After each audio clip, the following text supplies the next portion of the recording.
Hey, how you doing, everybody? This is Craig, and I'm back, and we're not opening anything right now. I'm here with a rant, and it's a rant for some that some might think is sacrilege to do, kind of like kicking a puppy, but don't worry, puppies are going to be kicked. It's a figurative expression. I'm here to rant on Stranger Things Season 2. And I found myself, the rants that I do, which I've only done a few, I do because I really enjoyed the first part of something and then I get to the second part and either it doesn't live up to expectations or it does stuff to characters that upset me.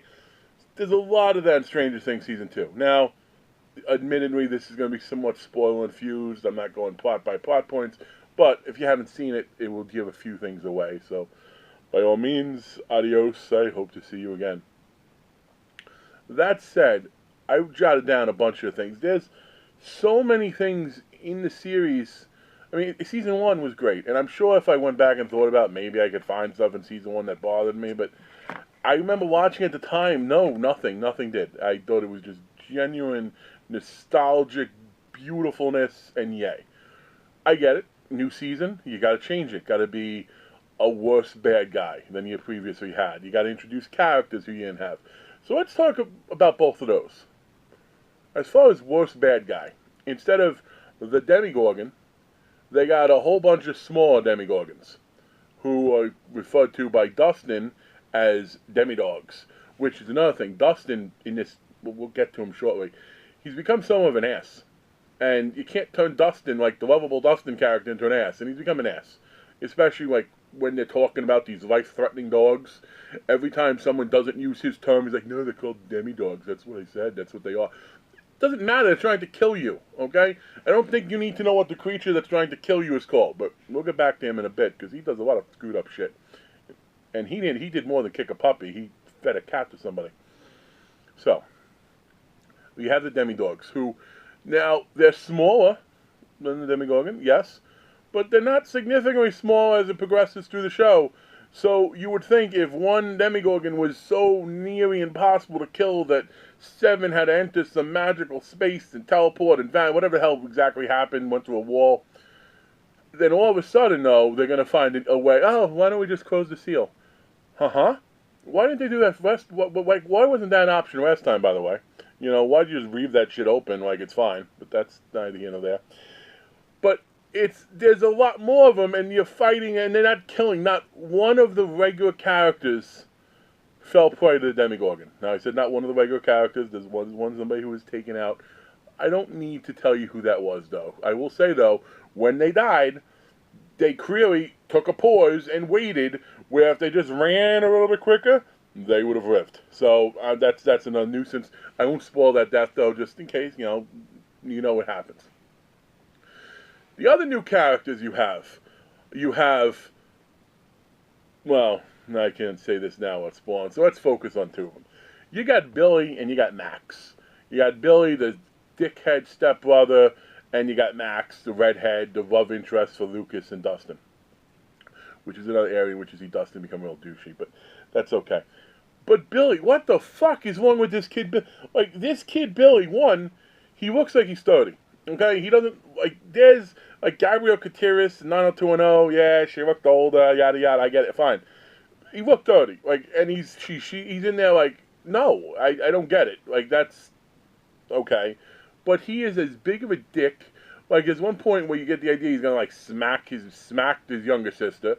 He's always threatening to leave her behind, you're gonna have to walk home, you're gonna have to skateboard home. And he is extremely fucking racist, okay? Like, you know who he is? You know who Billy is? To put in perspective, Billy is Henry Bowers light.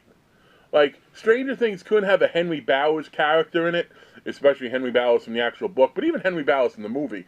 By the way, in case you don't know who Henry Bowers is, what's wrong with you? You should. I'm not going to tell you who he is. You should know. But in cutting people open, some of the other stuff that came from the book, like, he was awful. Billy is a lighter version of this character, who at no point in the movie, in the series, like, do you have any feeling, like, positive feelings for? There was a time where his father's yelling at him, and you get the impression maybe his father's really strict on him. Okay, yeah, that happens a little bit too late for me to really care. Okay, and then there was another time where he's macking it to Mike's mom, and Mike's mom is into it, which is another thing. Like every set of parents on that show, with the exception of Winona, are like the worst parents ever. They don't have any idea what's going on with their kids. They're just, oh, okay, well, they like, oh yeah, sure, that's fine. And the one time they do punish the one kid, they're telling Mike, you know what, you were bad. You got to to donate 2 boxes of your toys, 2 big boxes. Like really? Like Mike, who's like 12. Now, don't get me wrong, Mike is a whiny little bastard in this one, like, and very hypocritical, because when Max tries to join the group, he's a real, no, we have enough people. Yet, when Evan was in the group, it was cool. He's the one arguing, no, we can have more people. Hypocrites. But he's 12. But that's fine.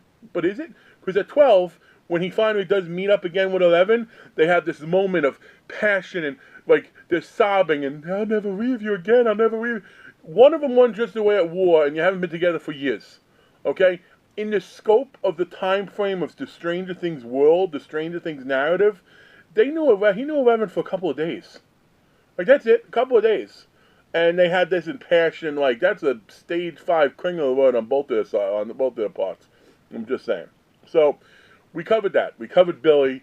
Let's go back to Winona, who I said is the only, like, parent that's showing concern. But they make Winona like a magical savant. Like, in the first one, she figured out the way to communicate with the other realm by using Christmas lights, which is definitely a neat visual, okay? But in this one, she figured out that all the random scribblings that Will was doing were somehow tied together. Now, you might say, oh, so what? That's fine. There were thousands of sheets of paper that looked really similar, yet somehow they're piecing together this puzzle throughout the whole house, taping up on walls, like just taking an eyeshadow, like, oh, that clearly, oh, that's in the dining room, go put it there. Way too overpowered, way too, like, for what it is. So if the story is so obscure, you need somebody to have that Deus Ex Machina sort of reveal to, oh, I could figure it out. It shouldn't be there. Same thing, Winona's boyfriend, another new character. He was able to solve, like, what it was. Oh, it's a map. Oh, this is this place. This is this place. Let's get the measurements, and we'll figure out the scale, and then we'll find where this person is. Way too easily done. Okay? So there's that. Let's go back to Dustin, because Dustin's the one that I think hurt me the most. Because I like Dustin. Dustin, cute kid. He was good at the comic relief. Dustin became a little bit of a douche. Okay? Him and Lucas were both after the same girl, which is fine, but at the end, when it's clear Lucas and her have something going on, he's still being all like, he like showed up to dance, like fully expecting, like, well, I don't know, maybe she's going to pick me and it'll be fine. It's also, his mom's cat got eaten because he did something douchey, because he hid the demidog. He didn't know it was a demidog then, he thought it was like a demi-polywag, or he thought it was like a cute little thing that he was feeding. Oh, I'm going to feed these almond joys to, and yay, it likes it. But no, you got your cat eaten, and then you lied to your mom, and then you sent your mom to freaking, across town. Oh no, the neighbors, they said they have it. You gave her some false hope. So that's fucking screwed up, Dustin. Okay? And the one person who has endearing qualities, other than Lucas and Maxify, I got nothing. Lucas' character is a great character. Max has done a really good job as a new introduction into it, and kudos to her wearing a Michael Myers costume. Even though I think the actress said she had no idea who that was, which that hurt me a little bit. But, poor fucking Steve. Like, all Steve does is try to save people. Like, in the first one, he saves people. In this one, he's there to save people. But in this one, now, him and Nancy are dating. And, like, he's getting cheated on. And then it's like, oh, yeah, sorry, it's not going to happen, blah, blah, blah, blah. And then freaking, he's still then the one they leave with all the kids. And then he gets his ass kicked by the Henry Bowers wannabe. And so the kids somehow drag him into, like, this trap where they're trying to lure all the demi-dogs in one place, and then that way Evan can close up the hole, and it doesn't really, none of that really matters, because none of that had to happen, okay? It just was sort of a vehicle to build some suspense. But still, poor Steve is there with his little bat, and they're, like, throwing him in a hole, and it's like, he has no connection to any of the people there. And now he's mentoring Dustin on telling him how to get his Farrah Fawcett hair. Like, can this kid get a break? Because Will's brother, Jonathan, is a douche. Little stalkery and a douche. Like, he's not grabbing the weapons. He's not helping people, like, trying to hand them a gun. I don't know how to work that. And Nancy's like, give me the gun. I know how to do it. Like, when they're trying to smoke the demon out of Will, or the creature, the shadow ghost out of Will. Like, he screamed, "No, stop it, Mom, you're hurting him." Listen, I don't like this expression, gender roles, all that stuff. But at some point in time, since this said in the 80s, I can say, man, the fuck up. Like, seriously. Like, everyone else, including the guy whose girlfriend you were stalking and then eventually got with, everyone else was on board with helping, and you not a little bit, not so much. Okay? Now, the last thing of note for me in the venting, okay, aside from, little things, we were introduced in the very first episode to 8. 8 was also a girl at the facility who's we referred to as sister to 11, and that's how 11 sees her as a sister. And 8's power is to implant hypnotic suggestions or hallucinogenic suggestions into somebody's head so they see something. You saw that in the opening scene. She planted one cop's head. They saw something caused a car accident. Got it. I'm on board with that power. Later on, though, we see that power so strong she could implant it in the head of dozens of cops in the same room. So they couldn't see them. So they were invisible to them. Okay. Maybe. It's a little less likely. But then after they implanted that, then they ran out and got caught. And then he had implanted another suggestion. If you can implant a suggestion of no one can see you, how about you implant a suggestion where there's a giant concrete wall no one can walk behind, and you just hang out there and wait for the cops to go? Like, they made her way, way too strong. And I guess my last thing, and this might be a spoiler, which so far I haven't really spoiled anything too significant. I didn't tell you who died. But when 11 and 8 were combined in episode 7, which is the episode that everyone refers to now as sort of the, huh? Wait, what? Why was that there? Like, literally, if you watch the show and skip episode 7, you really won't miss a thing, other than be like, wait, when did 11 get the makeover?